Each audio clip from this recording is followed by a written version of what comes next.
마가복음 13장 1절에서 8절까지 말씀을 보십니다.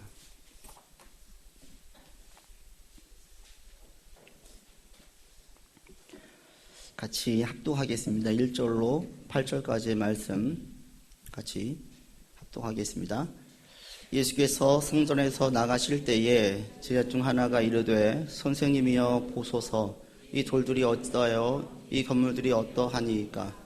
예수께서 이르시되 내가 이 큰 건물들을 보느냐. 돌 하나도 돌 위에 남지 않고 다 무너뜨리리라 하시니라. 예수께서 감람산에서 성전을 마주대하여 앉으셨을 때에 베드로와 야고보와 요한과 안드레가 조용히 묻되 우리에게 이르소서 어느 때에 이런 일이 있겠사오며 이 모든 일이 이루어지려 할 때에 무슨 징조가 있사오리이까. 예수께서 이르시되 너희가 사람의 미혹을 받지 않도록 주의하라. 많은 사람이 내 이름으로 와서 이르되 내가 그러하여 많은 사람을 미혹하리라. 난리의 소문을 들을 때에 두려워하지 말라. 이런 일이 있어야 하되 아직 끝은 아니니라. 민족이 민족을 나라가 나라를 대적하여 일어나겠고 곳곳에 지진이 있으며 기근이 있으리니 이는 재난의 시작이라. 아멘. 제가 지난주에 그 종로 3가에 좀 다녀올 일이 있었습니다. 그 종로 3가 그 지하철에 가니까 사람들에게 그 위로하고 또 격려하고 용기를 주려고 하는 문구들이 사방에 다 붙어 있더라고요. 그 중에 한 문구가 제게 들어왔는데 그 문구는 현재 위치가 중요한 게 아니라 가고자 하는 방향이 중요한 것입니다. 이런 문구가 쓰여 있었어요. 이게 사람들에게 이제 용기를 주기 위한 말이죠. 현재 당신이 어떤 어려움, 어떤 상황이 있다 할지라도 그게 중요한 게 아니라 그것 때문에 낙심하지 마시고 당신이 지금 어떤 방향을 정해서 가고 있다면 계속 나가시면 됩니다. 이 어려움 이겨낼 수 있습니다. 이 방향성을 제시하는 거예요. 당신 인생에 대한 방향을 잘 정해서 가고 있다면 현재의 어려움은 이겨낼 수 있습니다. 지나갈 것입니다. 이 얘기죠. 이 방향성이라는 것이 우리 가운데 정말 중요하죠. 큰 힘이 됩니다. 아이를 키울 때도 사업을 할 때도 직장생활할 때도 내 인생을 꾸려나갈 때에도 무엇인가 분명한 방향성이 있으면 현재의 어려움들, 환난들을 견뎌낼 수가 있어요. 가장 쉬운 예가 아이를 키울 때죠. 아무리 직장에서 힘들고 고단하고 어려움이 있어도 내 아이가 지금 내 힘듦을 대신해서 잘 자라고 있고 또 아이에 대한 긴 그림을 봤을 때에 제대로 된 방향으로 가고 있다면 견딜 수 있는 거예요. 근데 어떨 때 절망하냐면 내 방향에서 아이가 벗어나 있을 때는 절망하는 거예요. 근데 이것이 우리 신앙에도 정말 중요하고 신앙에 있어서 이 방향성을 가지는 것이 우리 가운데 중요합니다. 근데 이 신앙에서 방향성 역할이 뭐냐면 종말이에요. 종말. 우리 가운데 방향을 제시하는 게 뭐냐? 이 종말이라는 거예요. 마지막 때 하나님의 심판. 이게 왜 우리 가운데 방향을 제시하냐면 우리가 가는 길, 가는 곳이 어딘지를 분명히 얘기해 주기 때문에 그래요. 우리 열심히 살고 있어요. 근데 어디로 가고 있는 거예요? 예수님 만나러 가고 있는 거예요. 저뿐 아니라 여러분뿐 아니라 세상에 있는 모든 사람들은 결국에는 마지막 때가 있다는 거예요. 그게 종말이죠. 우리는 지금 가면서 우리 가운데 올바르게 신앙생활을 하고 있는지를 살필 수 있는 제일 좋은 게 뭐냐면 난 지금 주님 만나러 갈 때에 그 길을 제대로 가고 있느냐 아니면 그 길에서 벗어나 있느냐 이 방향성을 제시해 주는 것이 우리 가운데 종말이에요. 근데 오늘날은 기독교의 큰 위기다. 이미 벌써 로이드 존스 목사님이 그 설교 보면은 이런 얘기를 자주 해요. 종말에 관한 얘기가 어느 순간부터 빠졌다. 그것은 기독교의 위기다. 왜 그러겠어요? 방향성을 상실했기 때문에 그렇습니다.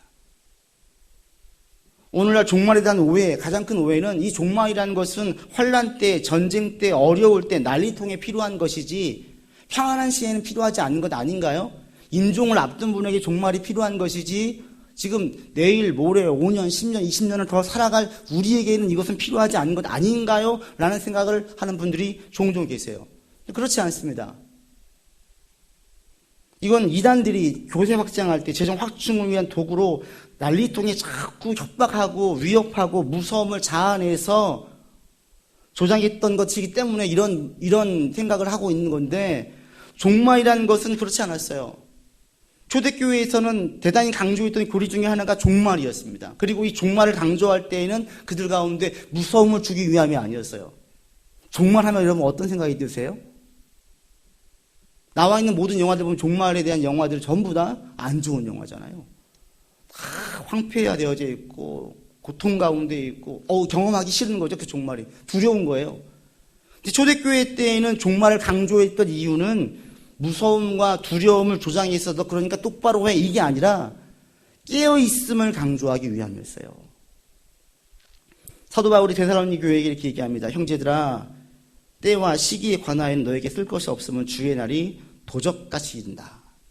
그래서 그러므로 오직 깨어 정신을 차릴지라 그래요. 주의 날이 도적같이 임하니까 너희는 깨어있으라가 중요한 거예요. 깨어있으라.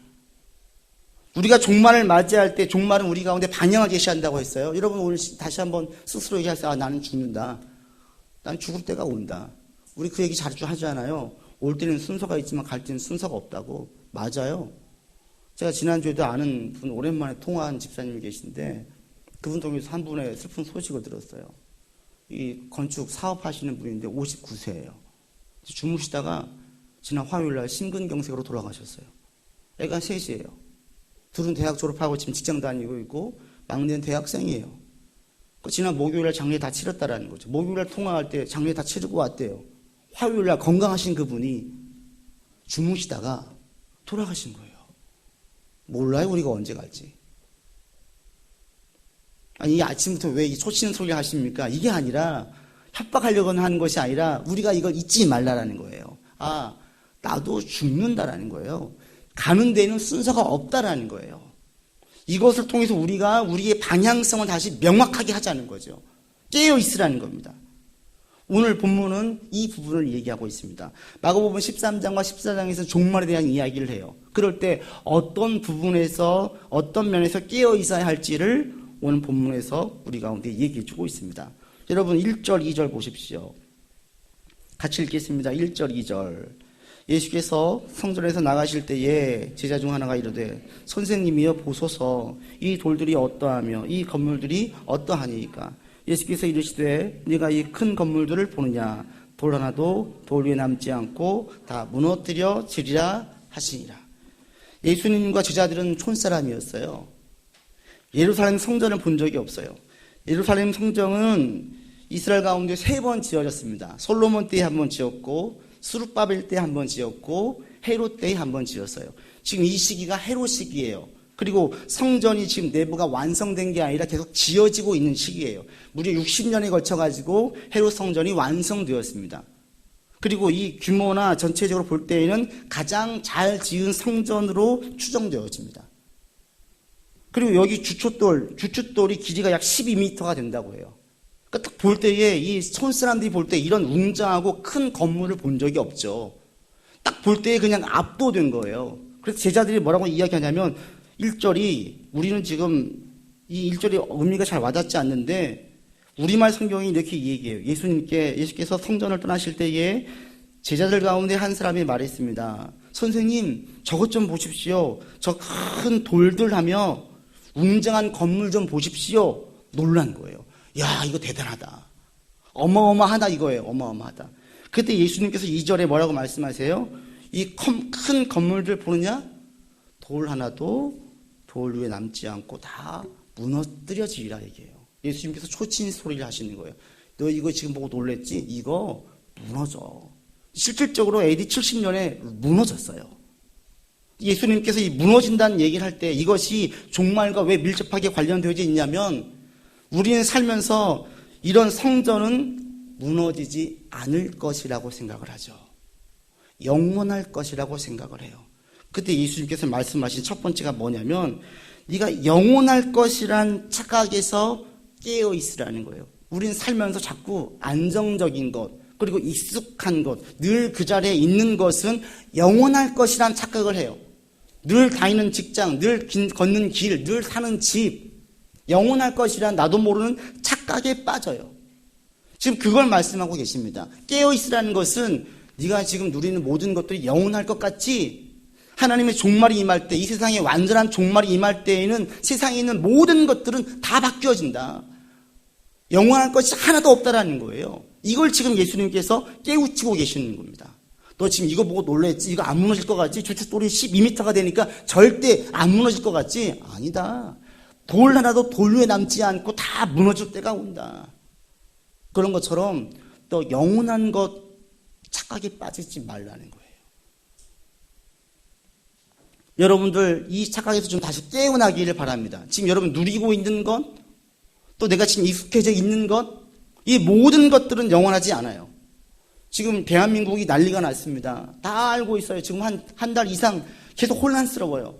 근데 자꾸 여러분 영적으로 해석을 하라고 말씀을 드렸어요. 뭘 깨닫게 되어져요? 깨닫게 되어지는 큰 것 중에 한 가지는 권력이에요, 권력. 야, 대한민국이 최고의 권력을 가진 사람도 이게 썩은 도가죽이 될 수가 있구나. 한순간에 무너질 수가 있구나. 이걸 깨닫게 되어지지 않습니까? 지난번에 경주에서 지진이 났습니다. 한 달 전에, 3개월 전에 지진이 났어요. 이 지진이 강진이어가지고 놀랐어요. 그리고 일주일 뒤에 또 지진이 또 났어요. 여진이 났어요. 거기 경주에 있는 분들은 어떤 느낌이겠습니까? 지금 후유증에 시달리고 있대요. 자면서도 가끔씩 놀란다는 거죠. 왜? 전에는 집이 안전하다고 생각을 했어요. 근데 안전하지 않은 거예요. 전에는 다니는 길이 안전하다고 생각을 했어요. 안전하지 않는 거예요. 이 지진에 대해서는 일본 사람들은 훨씬 깨어져 있죠. 우리는 지진을 잘 경험하지 않으니까 안전하다고 생각하지만 일본 사람들은 우리와 같은 생각을 하지 않죠. 언제든지 땅이 흔들릴 수가 있다는 거예요. 그들 가운데는 땅에 대해서만큼은 훨씬 더 깨어 있어요. 얼마 전 기사 보니까 직장인들 이직률이 평균 3년이래요. 3년. 예전에 평생 직장이었는데 지금은 3년이 있으면 이직한대요. 평균이. 이제 평생 직장 개념이 완전히 사라져버렸어요. 예전에 직장 들어가면 은퇴할 때까지는 계속 그곳에 있다라고 생각을 했어요. 지금은 직장은 얼마든지 바뀌어질 수 있는 안전한 곳이 아니라는 의식을 다 가지고 있어요. 이것도 직장에 대해서는 깨어있는 거예요. 아, 나는 일시적으로, 템퍼러리, 일시적으로 있는 것이지 영원히 있는 곳이 아니다. 이것을 모든 영역에 다 확장시키라는 겁니다. 권력, 땅, 직장, 또 나의 능력, 나의 상황, 나의 건강. 여러분 지금 영원하다고 생각하는 모든 것들은 결코 영원하지 않다라는 거예요. 그것을 여러분들이 분명하게 깨우쳐지면 내가 지금 깨어있는 거예요. 깨어있는 거. 근데 우리는 그런 생각을 잘 하지 않아요. 여러분 지금 영적으로 이 모든 것들은 영원하지 않구나 라는 것을 많은 부분에서 깨닫게 되어지면 큰 힘을 얻고요. 이걸 깨닫지 못하게 되어지면 큰 어려움을 경험할 수가 있어요. 여러분 건강이 영원합니까? 아까 말씀드린 이런 항목들이 다 영원합니까? 아니에요. 한 분 건너가는 장로님이 풍으로 쓰러지셨어요. 이분이 처음에는 온 몸을 못 가누다가 재활을 통해 가지고 이제 반쪽만 좀 불편해요. 근데 이분이 그때부터 아무도 안 만난대요. 그리고 재활도 포기하셨대요. 저도 이분을 한 번 뵌 적이 있는데 이분이 어떤 분이냐면 그 지역에서 유지예요. 중학교, 고등학교 이사장으로 중학교, 고등학교 자기 소유예요. 떵떵거리며 살아요. 그분이 한번 나와서 이 얘기를 들어봤는데 얼마나 당당하시고 풍채도 좋으신지 사람들이 그렇게 많은데도 전혀 눌리지 않아요. 당당하신 거예요. 나중에 들으니까 한 번도 병원에 입원해 수술해 본 적이 없대요. 건강해요. 재력이 있어요. 언변도 괜찮으세요. 전혀 부족한 게 없는 거죠. 근데 한순간에 무너졌어요. 이걸 이분이 수용이 안 되는 거예요. 그러다 보니까 점점 낙심되어지고 대인을 기피하게 되어지고 재활도 포기하셨다는 거예요. 그 얘기를 듣고 되게 안타까웠죠. 다시 건강을 회복할 수 있는 제일 좋은 방법은 뭡니까? 현재 자신의 상태를 수용하는 것에서부터 시작을 하죠. 내가 지금 이렇게 망가졌구나. 다시 하자. 근데 우리는 만약 어느 누구도, 저를 포함해서 어느 누구도 우리가 이분과 같은 경험을 하면 똑같이 낙심할 겁니다. 그런데 회복할 수 있는 가장 좋은 방법은 그래. 내 몸이 항상 건강한 게 아니지. 이걸 깨닫고 현재 자신을 수용할 때 그때부터 회복이 시작되는 거예요. 영원하지 않다는 것을 모든 삶에 적용을 시켜지면요. 참 많은 힘이 있습니다. 왜 자살해요? 고통이 영원할 것 같거든요. 그렇게 자살하는 거예요. 왜 포기해요? 지금의 어려움과 문제들이 영원히 해결될 것 같지 않으니까 포기하는 거예요. 왜 교만해져요? 지금 나의 물질과 능력이 영원할 것 같으니까 교만해지는 거예요. 반대도 마찬가지입니다. 왜 낙심해요? 아니, 왜 지금 우리 가운데 있는 그 가운데 크게 낙심하고 있어요? 지금의 상황들, 이게 영원할 것 같은 거예요. 근데 반대로 영원하지 않음을 깨닫게 되어지면 아무리 큰 고통과 아무리 큰 문제가 있어도 인내할 수 있어요. 아무리 어려운 상황이 와도 이건 영원하지 않는 거야. 담대할 수 있어요. 아무리 내게 많은 능력과 물질이 있어도 겸손할 수 있어요. 저 여러분들이 이거 좀 한번 분명하게 깨닫고 나가셨으면 좋겠어요. 여러분들이 지금 누리고 있는 모든 것들, 영원한 것은 아무것도 없습니다. 고백하십니까? 아무것도 없어요. 그래서 우리가 붙잡을 수 있는 유일한 영원한 것은 누구예요? 예수 그리스도라고 얘기하는 거예요. 어제나 오늘이나 영원토록 동일하신 분이 예수 그리스도예요. 어느 이름 앞에 영원이란 말을 넣을 수가 있습니까? 예수님밖에 없어요. 부활하신 예수 그리스도, 산 하나님 되신 예수 그리스도, 이분만이 영원하신 거예요. 그래서 그리스도인이 능력이 있는 것은 영원한 것, 변하지 않는 것을 붙들고 있기 때문에 그래요. 다시 한번 여러분들이 예수 그리스도의 터 위에 여러분을 세우시기를 바랍니다. 그러면 아까 말씀드린 담대할 수 있고요, 인내할 수 있고요, 겸손할 수 있어요.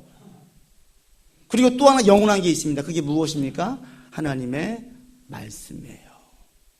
이 세상에 어느 왕의 말이, 어느 권세자의 말이 지금 우리에게 힘이 미쳐지는 그런 말이 어디 있습니까? 다 일시적이었어요. 그러나 성경에 기록되어진 하나님의 말씀은 지금 우리에게 실질적인 힘이 된다는 거예요. 그래서 그리스도인들은 영원한 예수 그리스도, 영원히 있는 하나님의 말씀을 단단히 붙들고 사는 자들입니다. 그럴 때 어떤 상황이 있어도 조바심 내지 않고 욕심 부리지 않고 반대로 낙심하지 않을 수도 있어요. 어떤 능력이 있어도 교만하거나 잘나는 척 하지 않고 겸손할 수 있어요. 반대로 능력 있는 다른 사람들을 대단하게 보지 않을 수도 있어요. 이게 그리스도인의 능력이에요. 제가 여러분들이 한 번 더 깨어있기를 바랍니다. 이 세상에 영원한 것은 아무것도 없습니다. 주님 임하실 때, 심판하실 때 모든 것은 다 변합니다. 그러나 예수 그리스도만 영원하시고 이 심판으로 오실 예수 그리스도, 또 선포하신 하나님 말씀만 영원하다는 것을 분명히 알고 다시 한번 예수님만 붙잡고 하나님 말씀만 단단히 붙잡는 여러분들 되기를 바랍니다. 또 하나 두 번째 깨어 있어야 될 게 있습니다. 그게 바로 5절과 6절에서 말씀하시는데요. 5절 6절 같이 읽겠습니다. 예수께서 이르시되 너희가 사람의 미혹을 받지 않도록 주의하라. 많은 사람이 내 이름으로 와서 이르되 내가 그러하여 많은 사람을 미혹하리라. 또 하나 깨어 있어야 될 것은 뭐냐면 세상이 너무 좋아 보여가지고 세상을 너무 사랑하게 만든 것들에서 깨어 있어야 돼요. 이것을 좀 신학적인 용어로 세속성이라고 해요. 세속성. 너무너무 사랑스러운 거예요. 이게 왜, 이 말씀이 왜 세속성에 대한 이야기냐면 예수님께서 6절에 말씀하시죠. 내가 메시아라고 말할 사람들이 많다라는 거예요. 근데 이 말씀을 들을 때 유대인들은 우리가 생각하는 이런 메시아에 대한 개념과 달랐어요. 우리는 흔히 어떻게 생각을 해요? 이단 교주들, 사이비 교주들 생각하잖아요. 유대인들은 그렇게 생각하지 않았어요. 유대인들이 생각하는 메시아는 누구냐면 로마의 압제로부터 해방시켜줄 자예요. 실제로 유대 역사에 보면 요세푸스가 쓴 기록 역사서에 보면은 이런 일들이 실질적으로 있어요. 일시적으로 로마와 싸워서 이겨가지고 예루살렘을 정복을 해요. 그 자기가 메시아라고 선포를 해요. 또 이스라엘 백성들이 환호를 했어요. 뭐 얼마 안 돼가지고 로마 군사가 또 와가지고 또 그냥 통치하죠.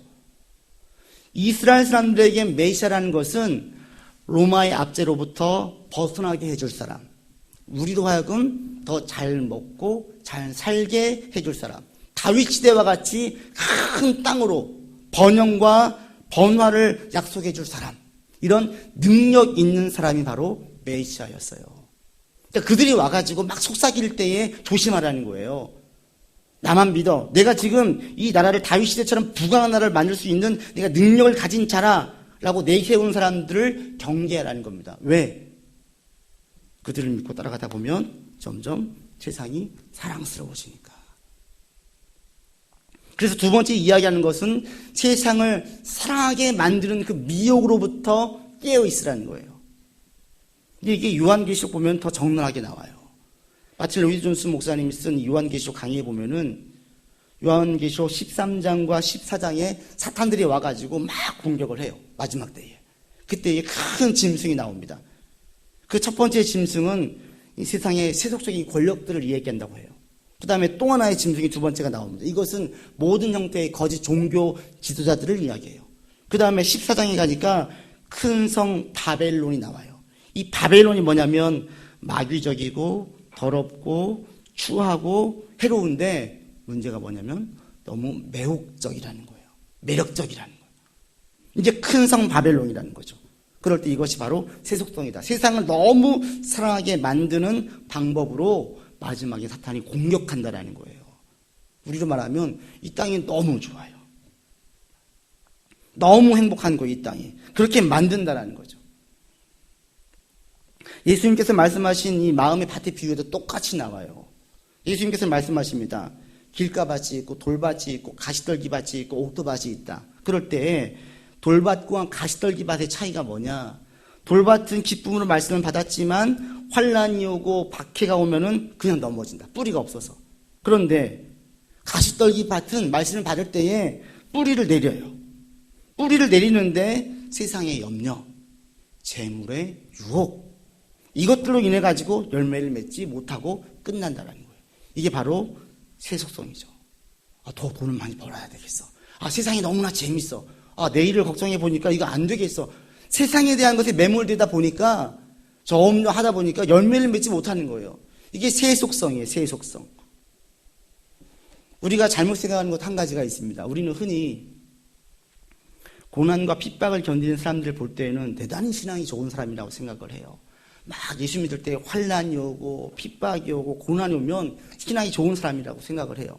그런데 큰 어려움이 없는 가운데 어려움이 신앙생활하는 사람들 볼 때에는 별로 그렇게 대단하지 않게 보는 경향이 있어요. 때마침 지난주에 또 아는 선교단체에 일하시는 분과 만났어요. 그분이 이집트를 품고 있습니다. 왜 그렇게 품게 되었는지를 설명할 때 이집트를 가서 선교를 할 때에 두 자매를 만났대요. 한 자매는 18세인데 자기 아버지가 이맘, 이슬람에서 그 코란을 가르치는 선생이 이맘이에요. 아버지가 이맘인데 자기가 코란을 배울수록 이건 뭔가 안 맞는 거예요. 그러다가 선교사를 통해서 성경을 접하게 된 거예요. 그러면서 예수를 믿게 돼 있어요. 문제는 뭐냐면 자기 집안은 뼛속까지 이슬람이거든요. 그래서 이 자매가 어떻게 했냐? 극단적인 방법을 선택을 했는데 집에서 가출해 버렸어요. 18세 여자가. 약혼한 남자도 있는데.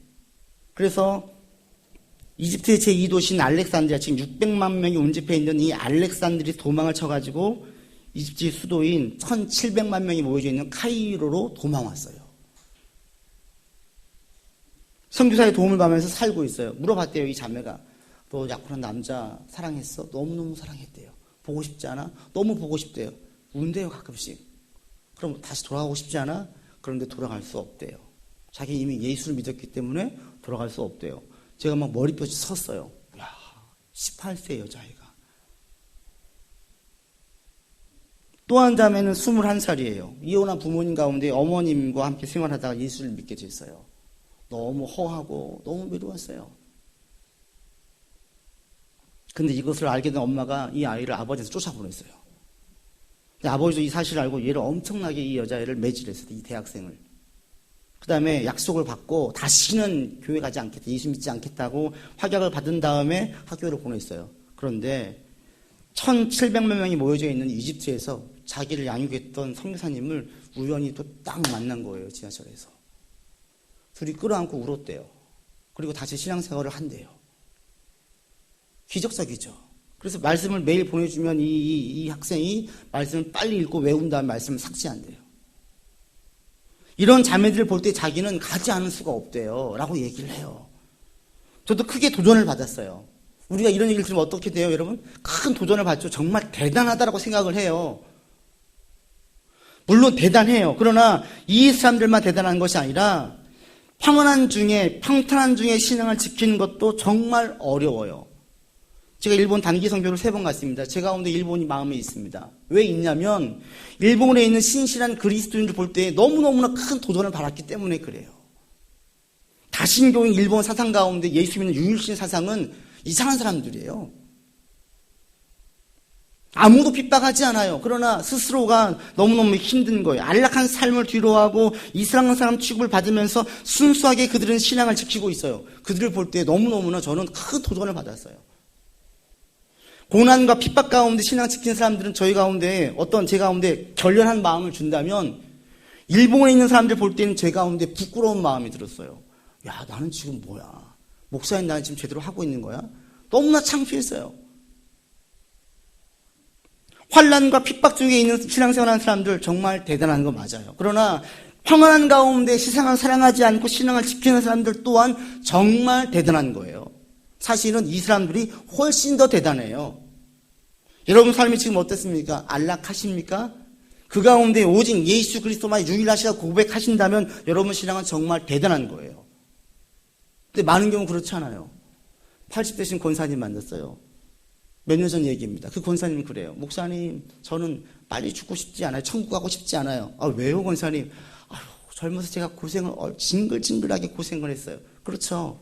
80 넘으신 권사님들, 어르신들 다 그랬잖아요. 너무 힘들었잖아요. 지금은 근데 너무 좋아요. 먹을 쌀이 있죠. 아프면 병원 가죠. 또 수영장 다니죠. 지금 여기가 천국이래요. 목사님, 솔직히 저는 지금 천국 안 가고 싶어요. 그러시는 거예요.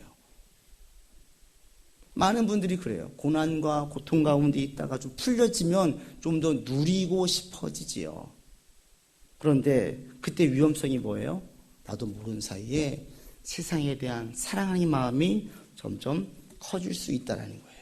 우리가 가장 경계할 게 바로 이 부분이에요. 여러분 지금 고통 가운데 있습니까? 그러면 이분들은 신앙을 지키지 말라고 해도 지킬 거예요. 믿는 분이라면. 왜? 하나님밖에 빽이 없어요. 의지하게 되어져 있어요. 하나님을 절실히 붙잡을 수밖에 없습니다.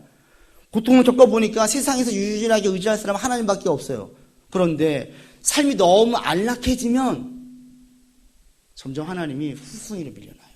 복음 이전에는 정말 최고였었는데 점점 복음의 가치가 희석되기 시작해요. 여러분 삶이 지금 어떻습니까? 평안 가운데 있습니까? 그렇다면 세속성에 빠지지 않도록 깨어 있어야만 합니다. 예전보다 지금은 너무 살기 좋아졌어요. 그래서 천국이 따로 없다고 얘기하시는 분들이 있어요.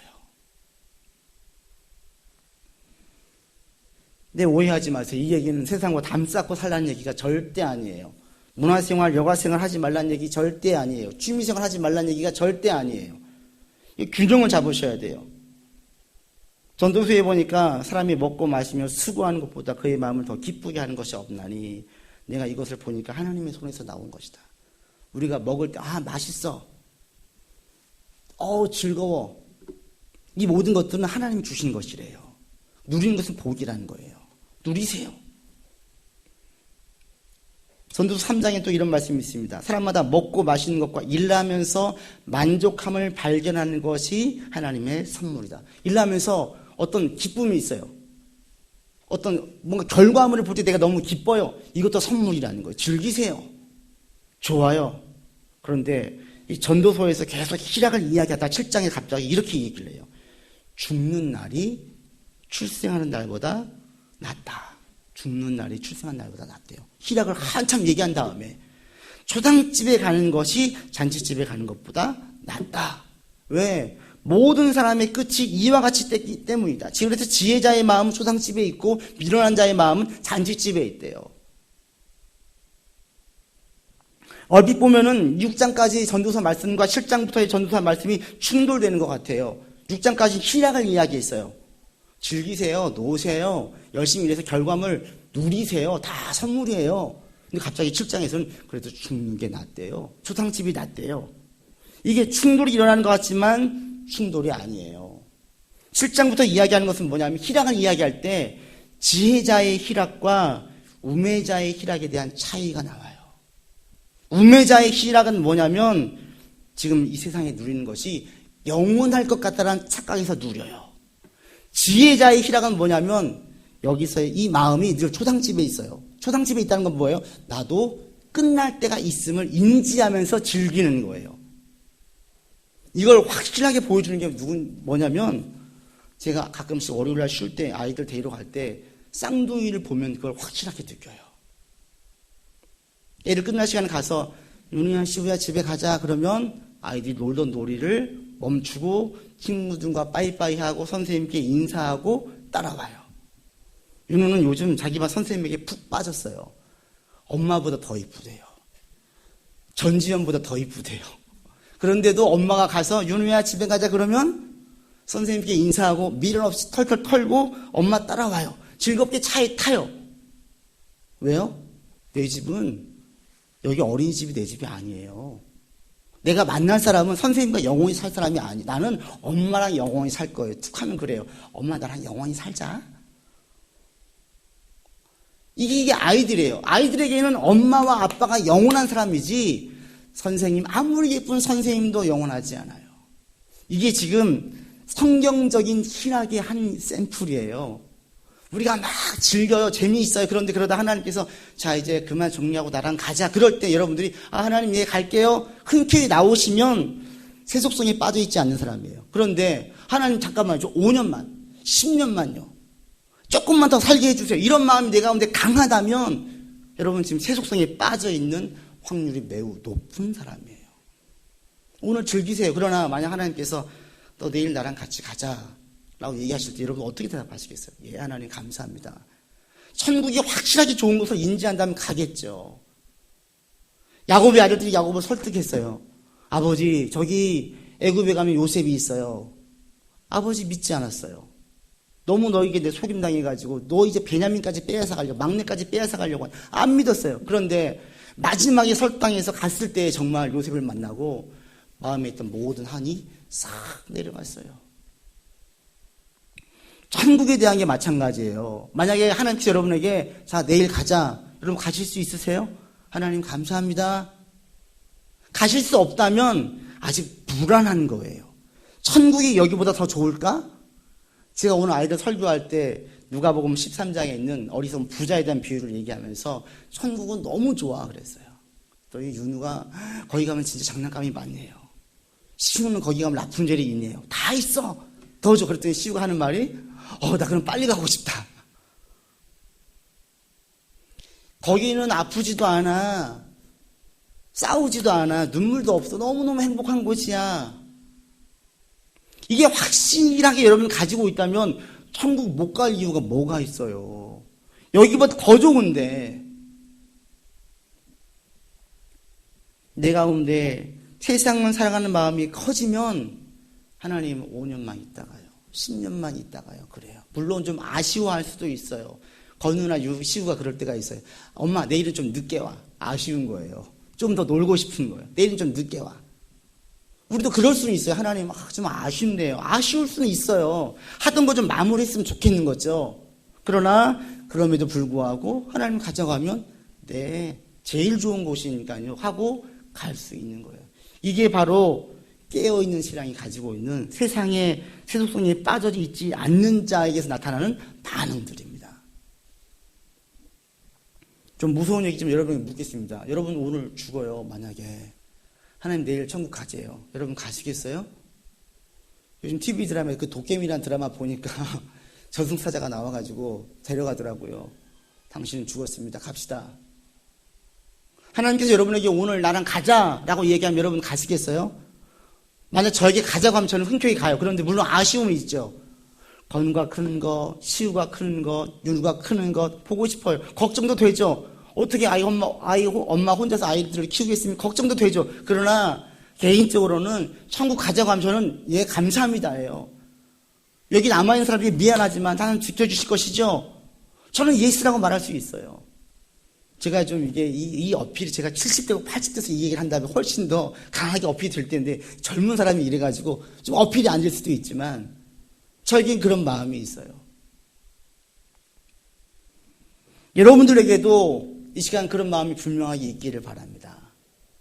그리고 천국 바로 갈 수 있습니다 라는 사람들은 세상에서 회의적으로 염세적으로 살지 않아요. 오늘을 즐겨요. 즐기세요. 열심히 일하세요. 여러분 일하는 그걸 통해서 하나님께 영광을 돌릴 수가 있으니까요. 그러나 그러다가도 내 영적인 시선은 언제든지 갈 수 있다. 이런 마음을 가질 수 있기를 바랍니다. 그래서 전도서가 이렇게 맞춰집니다. 일의 결국을 다 들었으니 하나님을 경외하고 그의 명령들을 지킬지어다. 이것이 모든 사람의 본분이다. 하나님은 모든 행위와 모든 은밀한 일을 선악간에 심판하신다. 반드시 심판주로 오십니다. 때문에 나를 부르러 오실 예수님을 염두하고 하나님 말씀에 따라서 오늘 주어진 일에 최선을 다하고 먹을 때 맛있게 드시고 놀 때 재밌게 노시고 수고한 일을 할 때 결과물을 보면 만족하시면 그게 바로 가장 좋은 신앙적인 삶이에요. 이게 바로 종말 신앙을 가지고 있는 자에게 나타나는 신앙적인 모습입니다. 이런 사람들은 세상 미혹에 빠지지 않게 됩니다. 오늘을 즐기고 오늘을 감사하고 오늘 기쁘게 살되 세상에 미혹당하지 않는 여러분들 되기를 주의 이름으로 권면을 드립니다. 기도합시다. 하나님, 우리가 깨어있기를 원합니다. 깨어있는 자의 삶을 살도록 우리를 늘 인도하여 주시옵소서. 우리가 미혹당하지 않기를 원합니다. 세상에 미혹당하지 않게 하시고 지금 내가 의지하고 있고 누리고 있는 모든 것들이 영원하지 않다라는 이 사실에 늘 우리가 깨어있도록 인도하여 주옵소서. 우리 구주 예수 그리스도 이름으로 기도드립니다. 아멘.